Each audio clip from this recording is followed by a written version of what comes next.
ಎಲ್ಲರಿಗೂ ನಮಸ್ಕಾರ. Welcome back to ತ್ರಿಲೋಕ ಬಾಸ್ ಅಹಾನ್ ಬಾಯ್ ಹರ್ಷಿತಾ ಅನಿಲ್ ಚಾನೆಲ್ಗೆ ನಿಮ್ಮೆಲ್ಲರಿಗೂ ಸುಸ್ವಾಗತ.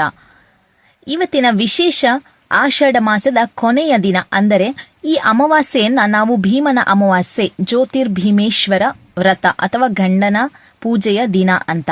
ಗಂಡನ ಪೂಜೆ ಅಂದ್ರೆ ಬೈಕೊಳ್ಳೋ ಪೂಜೆ ಅಲ್ಲ. ಸೊ ಒಂದು ಎಲ್ಲರಿಗೂ ಒಂದೊಂದು ಅವರದ್ದೇ ಆದ ದಿನ, ಮಹಿಳಾ ದಿನಾಚರಣೆ ಅಥವಾ ಫಾದರ್ಸ್ ಡೇ, ಈ ತರ ಎಲ್ಲಾನು ಇರುತ್ತೆ ವಿಭಿನ್ನವಾಗಿ. ಬಟ್ ಇದು ನಮ್ಮ ಒಂದು ಹಿಂದಿನ ಸಂಪ್ರದಾಯದಂತೆ ನಾವು ಹಿಂದಿನ ಕಾಲದಿಂದನೂ ಒಂದು ಆಚರಿಸ್ಕೊಂಡು ಬಂದಿರತಕ್ಕಂಥದ್ದು. ನಮ್ಮ ಹಿರಿಯರು ಅವರಿಗೆ ಅಥವಾ ಅವರ ಪತಿ ದೇವರಿಗೆ ಅವರು ಕೊಡ್ತಕ್ಕಂಥ ಮರ್ಯಾದೆ ಅಥವಾ ಪ್ರೀತಿ, ಕಾಳಜಿ ಎಲ್ಲಾನು ಈ ಒಂದು ಪೂಜೆ ಮೂಲಕನೂ ತೋರಿಸಿ ಅವರಿಗೆ ಇನ್ನಷ್ಟು ಒಂದು ಏನಂದ್ರೆ ಆಯಸ್ಸು, ಆರೋಗ್ಯ ಎಲ್ಲಾನು ಚೆನ್ನಾಗಿರ್ಲಿ ಅಂತ ಹೇಳಿ ಅವರಿಗೋಸ್ಕರ ಒಂದು ನಾವು ಪಾದವನ್ನ ಪೂಜೆ ಮಾಡಿಬಿಟ್ಟು ನಮ್ಮ ಒಂದು ದಾಂಪತ್ಯ ಜೀವನ ಕೂಡ ಚೆನ್ನಾಗಿರ್ಲಿ ಅಂತ ಹೇಳ್ಬಿಟ್ಟು ಮೀಸಲಾಗಿ ಇಡುವಂತ ಒಂದು ಪೂಜೆಯ ದಿನ ಇವತ್ತು. ಇದಕ್ಕೆ ಒಂದು ಐತಿಹಾಸಿಕ ಕತೆ ಕೂಡ ಇದೆ. ಹಿಂದಿನ ಕಾಲದಿಂದನೂ ಕೂಡ ಒಂದು ವಿಶಿಷ್ಟವಾದ ಪವಾಡನೆ ಆಗಿದೆ ಒಂದು ಈ ವಿಚಾರದಲ್ಲಿ. ಸೊ ಇವತ್ತಿನ ದಿನಗಳಲ್ಲಿ ಇದರ ಬಗ್ಗೆ ಸೋಷಿಯಲ್ ಮೀಡಿಯಾದಲ್ಲಿ ಸಾಕಷ್ಟು ವಾದ ವಿವಾದಗಳು ನಡೀತಾ ಇದಾವೆ. ಆದ್ರೆ ನಮ್ಮ ಸನಾತನ ಧರ್ಮದಲ್ಲಿ ಈ ಪೂಜೆಗೆ ಒಂದು ಅದ್ಭುತವಾದ ಇತಿಹಾಸ ಮತ್ತು ಮಹತ್ವವಂತೂ ಖಂಡಿತ ಇದೆ. ನಾವಂತೂ ನಮ್ಗೆ ಏನ್ ಖುಷಿ ಕೊಡುತ್ತೋ, ನಮ್ಗೆ ಯಾವ್ದು ನೆಮ್ಮದಿ ತರುತ್ತೋ ಅದನ್ನ ನಾವು ಮಾಡ್ತೀವಿ. ನೀವು ಕೂಡ ಅನ್ಕೊಂತೀನಿ ಎಲ್ರು ಅಷ್ಟೇ ಅವ್ರವ್ರಿಗೆ ಏನ್ ಖುಷಿ ಕೊಡುತ್ತೆ ಅಥವಾ ಅವ್ರಿಗೆ ಏನ್ ನೆಮ್ಮದಿ ಅನ್ಸುತ್ತೆ ಆ ಕೆಲಸವನ್ನ, ಒಳ್ಳೆಯ ಕೆಲಸಗಳನ್ನ ಖಂಡಿತ ಮಾಡ್ತಾರೆ. ಬನ್ನಿ ಇವತ್ತಿನ ವಿಡಿಯೋದಲ್ಲಿ ಈ ಹಬ್ಬದ ಅಸಲಿ ಮಹತ್ವ ಅಥವಾ ಇದರ ಪೂಜೆ ವಿಧಾನ ಹೇಗಿರುತ್ತೆ ಅಂತ ನೋಡ್ಕೊಂಬರೋಣ.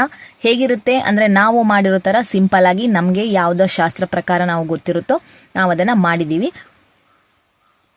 ಸ್ನೇಹಿತರೆ, ಈ ಹಬ್ಬದ ಹಿಂದೆ ಒಂದು ಸುಂದರವಾದ ಕಥೆ ಇದೆ.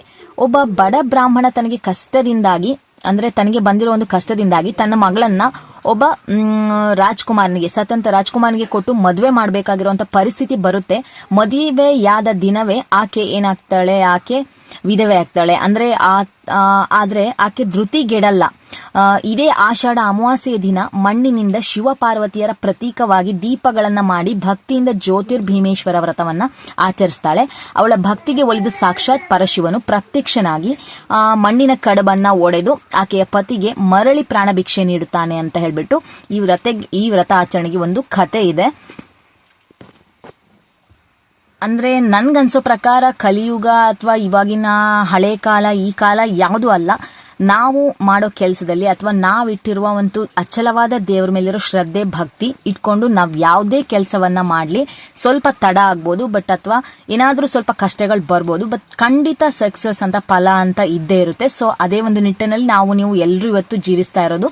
ಸೊ ಯಾವತ್ತು ನಾವೇನ್ ಮಾಡಬಾರ್ದು, ಹೋಪನ್ನ ಕಳ್ಕೊಳ್ಬಾರ್ದು ಅಂತ ಹೇಳಿಕೆ ಒಂದು ಸಣ್ಣದಾಗಿ ಇಷ್ಟಪಡ್ತೀನಿ.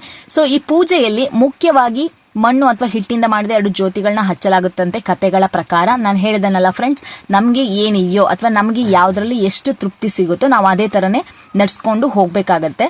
ನಮಗೆ ಏನಿದೆಯಾ ಅದರಲ್ಲಿ ಮಾಡ್ಬೇಕು. ಅಂದ್ರೆ ಈಗ ಬಂಗಾರನೇ ಬೇಕು ಅಟ್ ಎ ಟೈಮ್, ಈಗ ಬೆಳ್ಳಿನೇ ಬೇಕು ಅಂತ ಏನಿಲ್ಲ. ಅಥವಾ ನಮ್ಮ ಹತ್ರ ಏನಿದೆ ಅದರಲ್ಲೇ ಪೂಜೆಯನ್ನ ನಾವು ಮಾಡ್ಕೊಳ್ಬಹುದು. ನಮ್ಮ ಸಂಸ್ಕೃತಿಯಲ್ಲಿ ಗಂಡ ಹೆಂಡತಿ ಅಂದ್ರೆ ಕೇವಲ ಒಡನಾಡಿಗಳಲ್ಲ, ಪರಸ್ಪರ ಗೌರವಿಸುವ ದೈವಿಕ ಬಂಧ ಅಂತ. ನಮ್ಮ ದಾಂಪತ್ಯ ಜೀವನ ಚೆನ್ನಾಗಿರ್ಲಿ, ನಮ್ಮ ಪತಿಯ ಆಯುಷ್ಯ ಮತ್ತು ಆರೋಗ್ಯ ವೃದ್ಧಿಸಲಿ ಎಂದು ಹೆಂಡತಿ ಪ್ರೀತಿಯಿಂದ ಮಾಡುವ ಅಥವಾ ನಿಷ್ಠೆಯಿಂದ ಮಾಡುವ ಒಂದು ಪೂಜೆ ಇದು. ನಮ್ಮ ಸಂಸಾರದ ಸಂತೋಷಕ್ಕಾಗಿ ನಮಗೆ ಏನು ಖುಷಿ ಕೊಡುತ್ತೋ ನಾವು ಅದನ್ನ ಭಕ್ತಿಯಿಂದ ಮಾಡ್ತೀವಿ. ಸೊ ಎಲ್ಲರಿಗೂ ಅಷ್ಟೇ, ಅವರಿಗೆ ಯಾವ್ದು ಖುಷಿ ಕೊಡುತ್ತೋ ಅವರು ತುಂಬಾ ಚೆನ್ನಾಗಿ ಮಾಡ್ಬೋದು. ಬೇರೆ ಯಾರ್ದೋ ಮಾತಿಗೆ ತಲೆ ಕೆಡ್ಸ್ಕೊಳ್ಬೇಕಾಗಿಲ್ಲ. ಸೊ ಸ್ನೇಹಿತರೆ, ಇದಾಗಿತ್ತು ಭೀಮನ ಅಮಾವಾಸ್ಯೆಯ ಪೂಜಾ ವಿಧಾನ ಮತ್ತು ಅದರ ಹಿಂದಿನ ಅಸಲಿ ಮಹತ್ವ. ಈ ವಿಡಿಯೋ ನಿಮಗೆ ಇಷ್ಟವಾಗಿದೆ ಅಂತ, ಉಪಯುಕ್ತವಾಗಿದೆ ಅಂತ ನಾನು ನಂಬ್ತೀನಿ. ಯೂಟ್ಯೂಬ್ನಲ್ಲಿ ನಮ್ಮ ತ್ರಿಲೋಕ ಬಾಸ್ ಅಹನ್ ಚಾನೆಲ್ನ ಮೂಲಕ ಇಂತಹ ಇಂಟರೆಸ್ಟಿಂಗ್ ವಿಷಯಗಳನ್ನ ಇನ್ಮುಂದೆ ವಿಭಿನ್ನವಾಗಿ ನಿಮ್ಮ ಮುಂದೆ ತರಲಿದ್ದೇವೆ.